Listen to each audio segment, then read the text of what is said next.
हाय, मी निकिता.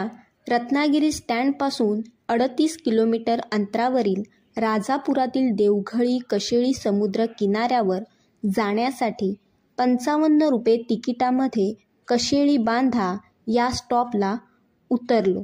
तिथून पेडणेकरांची ऑटो घेऊन थेट बीचवर गेलो. 2-3 तास मजा केल्यानंतर कॉल करून पेडणेकरांना घेण्यासाठी बोलावून घेतले. कशेळी बांधा या स्टॉपपासून ते बीच आणि बीचपासून ते कशेळी बांधा या स्टॉपपर्यंत रिटर्न येण्या जाण्याचे पेडणेकरांनी 300 रुपये चार्ज घेतला. रत्नागिरी ते कशेळी बांधा या स्टॉप दरम्यान पूर्णगड, गावखडी बीच, स्वामी स्वरूपानंद समाधी मंदिर पावस, गणेशगुळे मंदिर व बीच, भाटे बीच अशी अनेक ठिकाणे पाहण्यासारखी आहेत.